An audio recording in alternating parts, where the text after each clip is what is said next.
Hello friends, मैं S Bhardwaj आप सभी लोगों का स्वागत करता हूं आज के इस नए लेक्चर में। आज हम लोग रेशियो और प्रोपोर्शन को पढ़ रहे हैं और रेशियो प्रोपोर्शन का ये हमारा बेसिक क्लास होगा। मैंने बता रखा है कि आपको एकदम जीरो लेवल से मैं स्टार्ट करूंगा और जीरो लेवल के बाद मैं इसे ऊपर लेवल तक लेकर के जाऊंगा ताकि आप लोगों को एक समझ बन पाए और आप किसी भी क्वेश्चन को खुद से सोच और समझ पाए और सॉल्यूशन तक पहुंच पाए। जब तक आपके अंदर वो कैपेसिटी डेवलप नहीं होगी तब तक आप जो है क्वेश्चन को सॉल्व नहीं कर पाओगे। यही मेरा शुरू से उद्देश्य रहा है, इसलिए मैंने परसेंटेज भी लगभग 40 से 50 क्वेश्चन को मैंने सॉल्व कर रखा है। उसके बाद प्रॉफिट लॉस का भी मैंने 40 से 50 क्वेश्चन मैंने सॉल्व कर रखा है और वो आप जाकर के पिछले लेक्चर को देख सकते हो। उसमें भी मैंने जीरो से शुरू किया है, जीरो से, ताकि आप जो है उस लेक्चर का पूरा फायदा उठा पाए घर बैठे फ्री ऑफ कॉस्ट।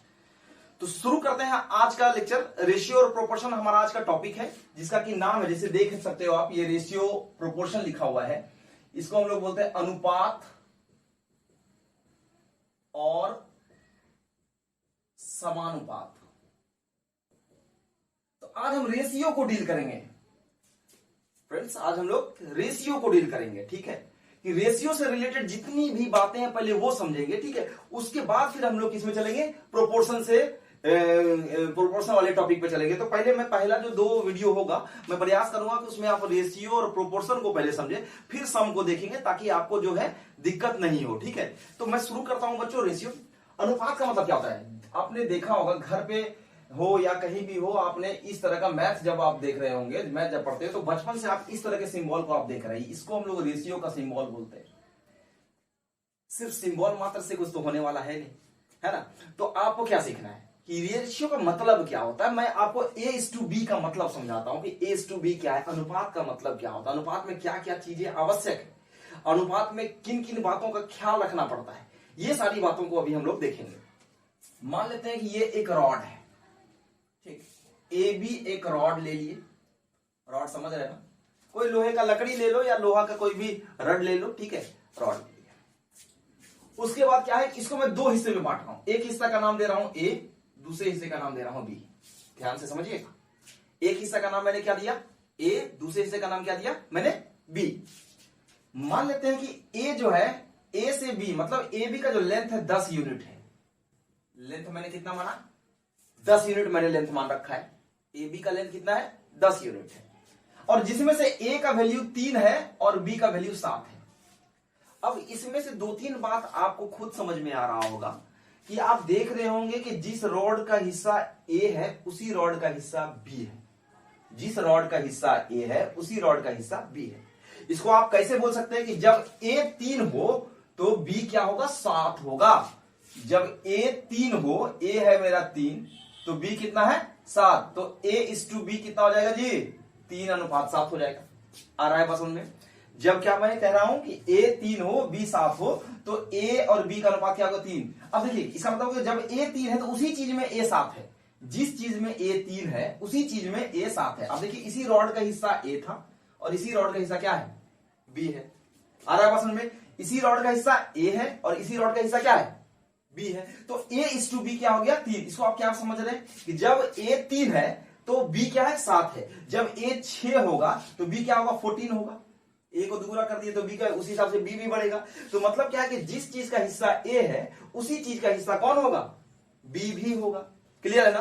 तो इसका मतलब ये हो गया कि रेशियो हमेशा सेम काइंड के थिंग का बनता है, सेम काइंड के थिंग का बनता है। याद रखिएगा, सेम काइंड के थिंग का बनेगा रेशियो, समान चीजों का अनुपात निकलता है। लेंथ था तो लेंथ का अनुपात लेंथ से निकला, ये लेंथ है ना, तो लेंथ का अनुपात क्या निकल रहा है, लेंथ से। यहां पे A क्या था, लेंथ, ठीक है, B क्या था, लेंथ, तो लेंथ का अनुपात किससे निकल रहा है, लेंथ से निकल रहा है। ऐसा नहीं हो कि लेंथ का अनुपात टेम्परेचर से निकाल दे, ऐसा नहीं हो कि लेंथ का अनुपात केजी से मास से निकाल दे, ऐसा नहीं होता है। यानी कि जिस चीज का अनुपात आप निकाल रहे हैं या जो अनुपात दिया हुआ, इसका मतलब समझिएगा दोनों एक ही चीज का हिस्सा होगा। समझ में आ रहा है? तब हम उसको रेशियो मानेंगे, अदरवाइज उसको हम रेशियो नहीं मानेंगे। ये बात दिमाग में बैठिए। पहले रेशियो है क्या, उस बात को हम लोग आज समझने का प्रयास कर रहे हैं। और रेशियो शब्द को समझना जरूरी है, क्योंकि आप अनुपात शब्द को समझोगे नहीं तो अनुपात से रिलेटेड क्वेश्चन को कैसे बनाओगे। जो ट्रिक मैं बताऊंगा वो ट्रिक आपको कैसे समझ में आएगा, है ना? तो मैंने आपको ये समझाया। अब इसको और कैसे समझा सकते हैं, अभी आप देखिए, इसे मैं मिटा रहा हूं, ठीक है। A हो गया 3, B कितना हो गया, 7 हो गया ना। A कितना है, 3, बी कितना है 7 है। अब जरा सोचो, ए 3 है और बी 7 है, इसका मतलब क्या हो गया कि अगर टोटल 10 था, टोटल कितना है 10, ए बी का वैल्यू कितना है, तो 10 में से 3 था ए, तो ए को आप फ्रैक्शन में ऐसे लिख सकते हो। ए को आप फ्रैक्शन में कैसे लिख सकते हो कि टोटल अगर 10 है तो 10 में से 3 ए है, और बी कितना है जी, टोटल अगर 10 है तो 10 में से 7 बी है, इसको भी आप फ्रैक्शन में ऐसे लिख सकते हो। तो आप देख रहे हैं कि रेशियो को फ्रैक्शन में कैसे निकाल रहे हैं कि टोटल, नीचे वाला टोटल है, टोटल में 7, टोटल में 3, ठीक है। तो पहले आप रेशियो समझिए कि रेशियो है क्या, रेशियो को फ्रैक्शन में कैसे कन्वर्ट कर रहे हैं। यहाँ टोटल आ गया, टोटल में 3, यानी कि अब देखिए, इसीलिए हम बोल रहे थे कि ए अनुपात बी अगर आप लिखते हैं तो 3 अनुपात 10 है, और बटा क्या हो जाएगा, डिवाइडेड बाय 7 अनुपात 10, तो ये 10 कट जाएगा, 3 अनुपात 7, ये हो गया आपका, ठीक है, रेशियो। आ रहा है बात समझ में।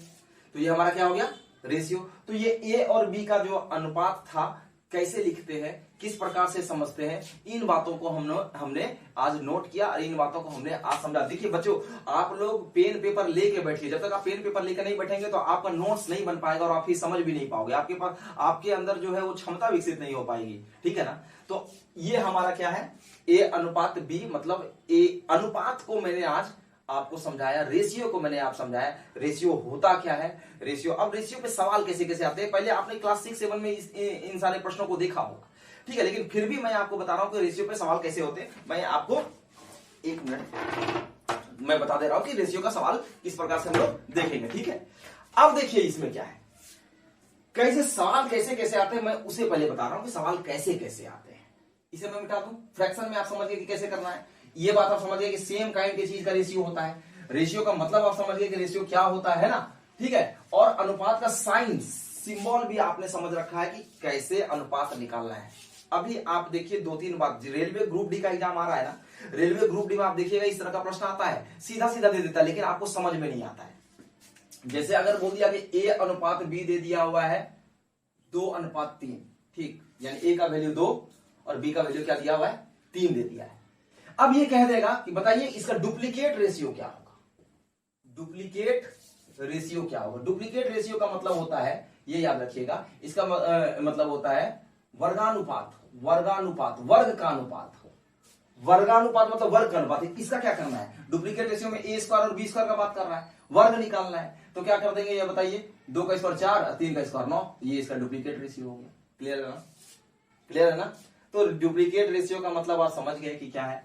फिर दूसरा देखिए, अब कहेगा कि ट्रिप्लीकेट रेशियो, तो ट्रिप्लीकेट रेशियो क्या होगा, A:B है, ट्रिप्लीकेट रेशियो, देखिए ध्यान से समझिए, ट्रिप्लीकेट रेशियो, ट्रिप्लीकेट रेशियो मतलब घनानुपात, घन का अनुपात, घनानुपात, ठीक है, घन का अनुपात, घन क्या होता है क्यूब होगा, तो क्या हो जाएगा ए क्यूब और बी क्यूब का बात कर रहा है, तो यही चीज 2:3 था, तो 2 का क्यूब 8 हो जाएगा, इसका क्यूब करेंगे तो 8 और इसका क्यूब करेंगे तो 27, ये हो जाएगा आपका क्या, घनानुपात, यानी ट्रिप्लीकेट रेशियो। कभी कभी सीधा सीधा प्रश्न ये देता है कि निकालिए ट्रिप्लीकेट रेशियो, निकालिए डुप्लीकेट रेशियो, फिर आप सोचोगे अरे पता नहीं है डुप्लीकेट रेशियो क्या होता है, भाई मैंने तो पढ़ा ही नहीं, ट्रिप्लीकेट रेशियो क्या होता है मैंने तो पढ़ा नहीं। मैंने ग्रुप डी के क्वेश्चंस को मैं बता रहा हूं कि पहले भी इस तरह के सवाल आ चुके हैं और बच्चे कंफ्यूज हो जाते हैं, अच्छे अच्छे बच्चों की जानकारी यहाँ पे समाप्त हो जाती है, क्योंकि आप छोटे छोटे बातों को ध्यान देते नहीं हो और आपका आंसर आपको आता हुआ भी, ये तो क्या है सबको आता है, लेकिन आप टर्म की वजह से, आपको टर्म की जानकारी नहीं है जिसकी वजह से आप सवाल गलत कर देते हो, ठीक है,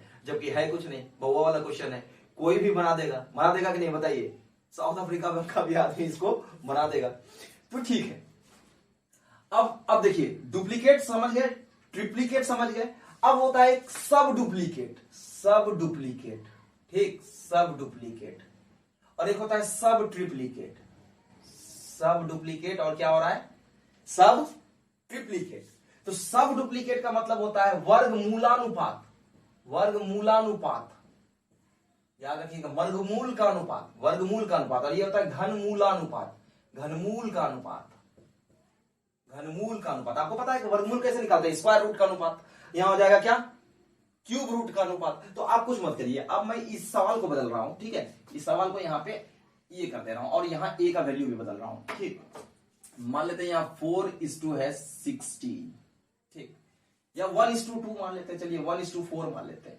अब इसका वर्गमूल का अनुपात मतलब रूट ए निकालना है, रूट बी निकालना है, तो ये हो जाएगा आपका क्या, सब डुप्लीकेट रेशियो। बच्चों बीच में कुछ डिस्टरबेंस आ गया था, फिर से मैं शुरू कर रहा हूं। तो मैं बता रहा था कि डुप्लीकेट रेशियो क्या है। डुप्लीकेट रेशियो में हमने बता रखा है, क्या बताया कि डुप्लीकेट रेशियो वर्ग का अनुपात होगा। उसके बाद मैंने बताया कि सब डुप्लीकेट रेशियो, तो सब डुप्लीकेट रेशियो की चर्चा कर रहे थे। तो सब डुप्लीकेट का मतलब होता है वर्गमूलानुपात, वर्गमूल का अनुपात। तो यहां पे देखिए अगर a अनुपात b 1:4 है तो एक रूट ए रूट बी क्या होगा, वर्गमूल का अनुपात। तो root A is to root 4, तो अब इसको आप बता दीजिए ये क्या हो जाएगा, ये हो जाएगा 1:2, ये हो जाएगा इसका वर्गमूल का अनुपात। ठीक, यहां पे क्यूब रूट है, क्यूब रूट बी है, तो 1 का क्या हो गया 1, 2 का क्या हो जाएगा 2 हो जाएगा। समझ में आ रहा है। ये 8 का क्या हो जाएगा वर्गमूल नहीं, यहाँ पे घनमूल निकालना है। यहाँ क्या निकालना है, घनमूल निकालना है। इसको बोलते हैं सब ट्रिप्लीकेट रेशियो। सब ट्रिप्लीकेट मतलब क्या, घनमूल का अनुपात। ट्रिप्लीकेट मतलब घन का अनुपात। तो यहाँ पे ए और बी है, इसका सब ट्रिप्लीकेट निकालना है, ये निकालना है। तो आप क्या करेंगे, इसको सब ट्रिप्लीकेट में इसका घनमूल निकाल देंगे, ठीक है ना। इसका क्यूब रूट निकाल देंगे, तो 1 का क्यूब रूट क्या 1 ही होगा, और 1 का यहाँ पे क्या हो जाएगा फिर 8 का क्या हो जाएगा फिर यहाँ पे 2 हो जाएगा। तो इस तरह से हम लोग सब ट्रिप्लीकेट निकालते हैं, सब डुप्लीकेट निकालते हैं, डुप्लीकेट और ट्रिप्लीकेट भी निकालते हैं। आने वाले जो ग्रुप डी एग्जाम है उसमें आपको इसका फायदा मिलेगा, और हो सकता है कि सीधा सीधा क्वेश्चन भी से दे दे, ठीक है। तो ध्यान रखना है इस बात का। अब जो है अगला जो फॉर्मेट में बता रहा हूं, अगला किस तरह से सवाल पूछे जाते हैं एग्जाम में, उसे भी आप देख लेते हैं। देखिए होता क्या है कि अगर आपको ये कह दे कि ए और बी का रेशियो, ए और बी का रेशियो अगर आपको दे दिया जाए, ठीक है, तो बोलेगा कि ए, देखिए यहां क्वेश्चन मैं ले रहा हूं, सीधा क्वेश्चन चल रहा हूं, ठीक है। अगर मान लेते हैं कि क्वेश्चन नंबर ये 1 ले रहे हैं, ठीक है, ये है हमारा ए अनुपात बी बराबर 8:9, ठीक। ए अनुपात सी बराबर बोल रहा है निकालना है, और बोल दिया कि बी अनुपात सी जो है वो है 15:16, ठीक। समझिए बात को, समझिए। ए अनुपात बी दिया हुआ इतना, बी अनुपात सी दिया हुआ इतना, कह रहा है ए अनुपात सी निकालिए, यानी से बी गायब करना है। आप ये बताओ कि अगर आप ए बटा बी इंटू बी बटा सी करते हो तो बी और बी कैंसिल हो जाएगा, तो जो बचेगा रेशियो वो क्या हो जाएगा, ए अनुपात सी होगा। यानी कि ए अनुपात बी कितना है 8:9 दिया हुआ है, बी अनुपात सी कितना है 15:16 दिया हुआ है। 3 से कटाइए, 3 दिया 9, 3 5 15, 4 चौके 16, 4 दूनी 8, तो हो जाएगा 10/12 ये, ठीक है। फिर इससे भी कटा सकते हैं, तो 2 दूनी 4, तो ये हो जाएगा कितना 5:6, ये इसका अनुपात हो जाएगा। यानी कि जो बचा ये वाला पार्ट बचा है, तो ए अनुपात सी क्या हो गया जी 5:6, ये इसका आंसर हो गया। देखिए ध्यान दीजिए, ये ए बी दिया हुआ था, बी सी दिया हुआ था, ए सी निकालना था, ए और सी को निकालना था। तो जाहिर सा बात है कि दोनों को क्या करेंगे, ए बटा बी इंटू बी बटा सी कर दीजिए, आराम से ये कटेगा, कट करके जो होगा वो उसका आंसर देगा, क्योंकि बी को तो कैंसिल करना है। तो जो अनुपात कैंसिल का मतलब ये मत समझिएगा कि बी हट गया, तो बी हटेगा कि ये जो कंबाइंड जो इसको ऑपरेट करने के बाद जो रिजल्ट आएगा वो अपने आप ए अनुपात सी हो जाएगा, ठीक है। ये बात समझना है, ठीक है। अगला सवाल देखते हैं, ये क्वेश्चन नंबर 1 था। अब इस क्वेश्चन नंबर 1 के बाद ध्यान दीजिए, ये 15:16 था। अब क्वेश्चन नंबर 1 के बाद मैं अगले सवाल की तरफ चलता हूं। अगला सवाल है क्वेश्चन नंबर 2। ए अनुपात बी दिया हुआ है कितना 4:3, बी अनुपात सी दिया हुआ है कितना 3:7। तो हमको निकालना है ए बी सी। एकदम ध्यान से देखिए, ए बी सी, ये है बड़ा अच्छा सा सवाल। इसको आप 2-3 तरीके से सॉल्व कर सकते हैं, ठीक है, 2-3 तरीके से सॉल्व कर सकते हैं। तो पहला तरीका मैं बता रहा हूं कि तरीका सॉल्यूशन में बता रहा हूं। पहला क्या है, ए अनुपात बी है 4:3 है ना, तो 4:3 ए अनुपात बी हो गया, ये 4:3, ठीक। बी अनुपात सी क्या हो गया 3:7। तो आप देखिए बी अनुपात सी है 3:7, तो आप देखिए यहाँ पे बी और बी का वैल्यू सेम है। ये था बी, तो बी के जगह में 3 है, और सी के जगह में यहां भी बी के जगह में क्या है 3 है। तो आपको क्या करना है, दोनों ही रेशियो में आपको क्या करना है, ए अनुपात बी दिया हुआ है, बी अनुपात सी दिया हुआ है, दोनों ही रेशियो में बी और बी को क्या करना है, बराबर कर देना है। तो क्योंकि दो जगह अगर बी का मान लेंगे तो बी का मान चेंज तो नहीं ना होगा, बी का मान चेंज नहीं होगा, और जब बी का मान चेंज नहीं होगा इसका मतलब दोनों जगह बी का वैल्यू सेम कर दीजिए, अपने आप जो रेशियो बनेगा वो ए बी सी बनेगा। तो ये देखिए यहाँ पे बी इस क्वेश्चन में संयोग से क्या हो रहा है, संयोग से ये बी दोनों जगह सेम है, तो आपको कुछ करने की जरूरत नहीं है। ए बी सी का रेशियो क्या हो जाएगा, ए बी सी 4:3:7 इसका आंसर हो जाएगा, 4:3:7 इसका आंसर हो जाएगा, ठीक है। क्यों, क्योंकि 4:3 था, 3:7 था, तो बी और बी दोनों जगह सेम हो गया, बी और बी जब सेम हो गया तो 4:3:7 ही इसका आंसर होगा, क्योंकि कुछ भी चेंज करने की जरूरत नहीं था। अगर आप बी को बी अलग अलग होता तो फिर बी को हम चेंज करते, बी को दोनों जगह बराबर करते, फिर जो रेशियो बनता उसको हम लोग क्या बोलते हैं, ए बी सी बोलते हैं। अगर आपको इतना भी नहीं आता है, ये भी नहीं कर पाते हो, तो आप कुछ नहीं करना, इसको मैं मिटा रहा हूं। मिटाने के बाद ए अनुपात बी दिया हुआ है, ए के सामने में आप ए लिखिए, बी के सामने में आप बी लिखिए, ठीक है। फिर सी के सामने में यहां फिर देखिए अगला जो रेशियो है, फिर बी के सामने में बी लिख दिए और सी के सामने में सी, जो जिसके सामने है आप उसको लिख दीजिए। ए के सामने में ए, बी के सामने में बी और सी के सामने में सी। अब फिर क्या करेंगे, आप बताइए, यहां पे एन बनाइएगा, क्या बनाना है, एन बनाना है उल्टा करके, ठीक है। एन बनाइए तो 4 तिया 12, देखिए 1 4 3 2, 3 तिया 9, 3 3 9, 7 3 21, ठीक है। 3 तिया 9 और 7 तिया क्या 21, अब इसको कटाइए 3 से, तो 3 से कटा दीजिएगा तो 3 चौके 12 है ना, 3 तिया 9 और 3 7 21, तो 437 यहां भी आ गया। यही इसका रेशियो है। क्या करना है, एन बना देना है, एकदम इसी तरीके से बनाइए। ये तरीका जो है बहुत ही कारगर है, किसी भी क्वेश्चन में बन जाएगा, आपको कुछ बराबर करने की भी जरूरत नहीं। पहला टाइप तो मैंने बता दिया कि पहले कैसे करना था। आप सीधा एन बनाइए, ए के सामने में ए लिखिए, बी के सामने में बी लिखिए और सी के सामने में सी लिखिए, और उसके बाद उस तरह से इसको एन इस तरह से बना देना था। 4 3 12, 3 3 9, 7 3 21, इस तरह से हम लोग इसको बनाएंगे। ये हमारा एबीसी अनुपात निकालने का तरीका था। अगला जो है तरीका, अगला तरीका क्या है, हल्ला तंटा नहीं करियो। अगला तरीका क्या है, ए बी है। देखिए अगला जो तरीका मैं बता रहा हूं, जो सवाल ले रहा हूं, अलग सवाल ले लेता हूं। क्वेश्चन नंबर 3 जो है, क्वेश्चन नंबर 3, ए अनुपात बी है 2:5, बी अनुपात सी है 8:9, सी अनुपात डी है 4:5, ठीक है। अब ध्यान दो, अब यहां ए डी निकालना है। पहले क्या था, ए बी दिया हुआ था, ए बी दिया हुआ था, बी सी दिया हुआ था, तो ए सी निकाले थे, पहला क्वेश्चन में ऐसा था। यहां ए डी निकालना है, तो जाहिर सा बात है ए डी हमको क्या चाहिए, कैसे निकलेगा, ए बटा बी इंटू बी बटा सी इंटू सी बटा डी। तो देखिए ये सब कट जाएगा तो क्या बचेगा, ये सिर्फ ए और डी ही तो बच रहा है। इसका मतलब जो रेशियो दिया हुआ सीधा सीधा उसको गुणा कर दीजिए। तो क्या करना है, 2/5 इंटू 8/9 इंटू 4/5 कर देंगे इसको, तो क्या हो जाएगा। आप इसको सॉल्व कर लीजिएगा, तो जो इसका आंसर होगा आप उस हिसाब से इसको सॉल्व करके देख लीजिएगा, वही इसका आंसर होगा। क्यों समय वेस्ट कर रहा है, इसमें समय वेस्ट करने का कोई मतलब नहीं है। 2:5 है, 8:9 है, 4:5 है, मैंने रेंडमली क्वेश्चन ले लिया है, तो क्या हो जाएगा 2:5, 8:9, 4:5, तीनों गुणा कर दीजिए। ये जो कंबाइन होने के बाद जो सिंगल वैल्यू आएगा, वही वैल्यू क्या हो जाएगा आपका, ए अनुपात डी हो जाएगा, ठीक है। सीधा सीधा गुणा कर देना, क्योंकि बीसी हटाना है, तो बीसी कैसे हटेगा, मैंने बता रखा है, इसको सीधा सीधा गुणा कर देंगे, ठीक है। इस पे चर्चा जो कि क्वेश्चन नंबर 1 यहीं से शुरू हुआ था, तो इसलिए मैं इसको फिर से ऑपरेट नहीं कर रहा हूं, सॉल्व नहीं कर रहा हूं, मैंने प्रोसेस बता दिया, आप इसको देख लीजिए। चौथा क्वेश्चन जो हमारा है आज के वीडियो का, चौथा question, question number 4। Question number 4 एकदम ध्यान से देखिए कि क्वेश्चन नंबर 4 क्या है। क्वेश्चन नंबर 4 जो है, अगर ए अनुपात बी दिया हुआ है 3:2, बी अनुपात सी दिया हुआ है 4:5, ठीक है, सी अनुपात डी दिया हुआ है 3:4, ए अनुपात बी कितना दिया 3:2, बी अनुपात सी कितना दिया हुआ 4:5 और सी अनुपात डी कितना दिया हुआ है 3:4। अब कह रहा है ए बी सी डी निकालिए। आप इसे निकालते हैं तो बहुत परेशानी होती है, फॉर्मूला याद करना पड़ता है। मैंने आपको एन वाला तरीका बताया ना, एन वाला तरीका लगाइए। ए के सामने में ए रखिए, पहले ए बी सी डी लिख देते हैं, ये हमको फाइंड करना है। तो ए के सामने में ए लिख दिए, बी के सामने में बी लिख दिए, बी के सामने में फिर देखिए यहाँ पे 4 है, सी के सामने में 5 है, ठीक है। तो सबसे पहले आप क्या करो, ए बी सी निकाल दो यहां से।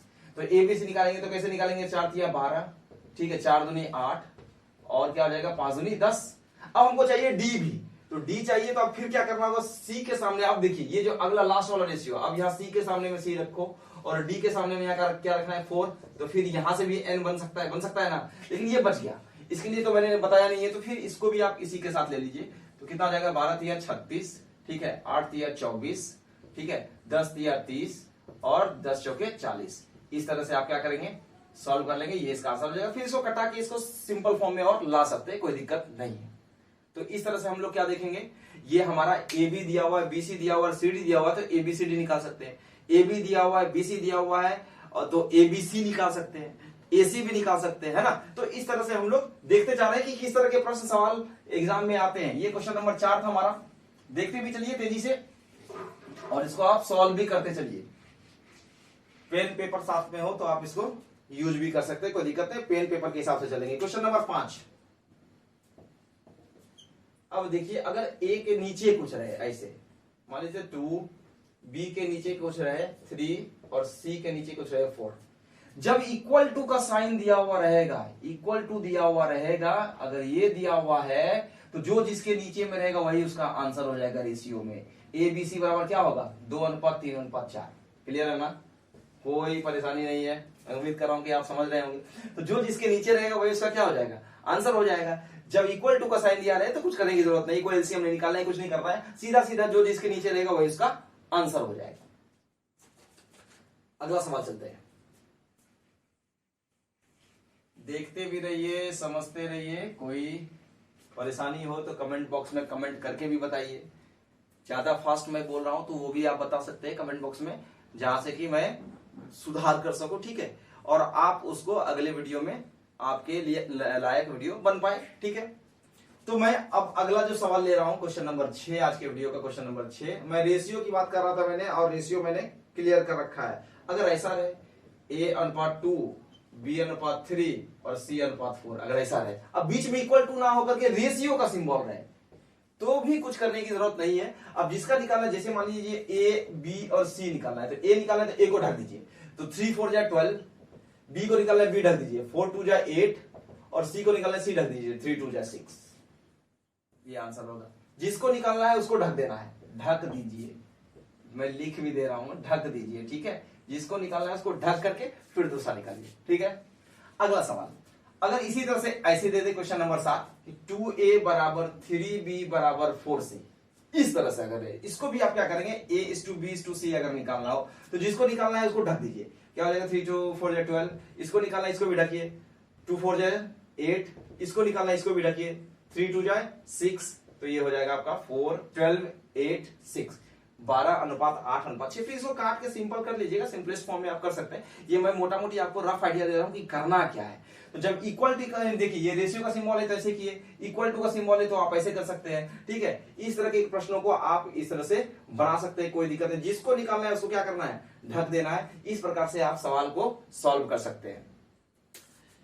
उम्मीद करता हूं कि जो छोटे छोटे प्रश्न हैं जो रेशियो से रिलेटेड है, कि जो कि कभी कभी दे देता है छोटे मोटे एग्जाम, एसएससी जीडी में या रेलवे ग्रुप डी में, तो ऐसे ही प्रश्न देते हैं और ऐसे ही प्रश्नों को सॉल्व करने में कई कई लोग तो सॉल्व भी नहीं कर पाते हैं। इसलिए मैंने कहा कि आपको आज बेसिक से पढ़ाऊंगा, और बेसिक से पढ़ाने के बाद फिर अगले क्लास में, आज मैंने रेशियो को डील किया, अगले क्लास में मैं प्रोपोर्शन को डील करूंगा। पहले रेशियो को समझ लें, प्रोपोर्शन को समझ लें, उससे रिलेटेड कुछ छोटे छोटे बातों को देख लें, छोटी छोटी बातों को, और फिर उसके बाद हम लोग सवाल की तरफ चलेंगे।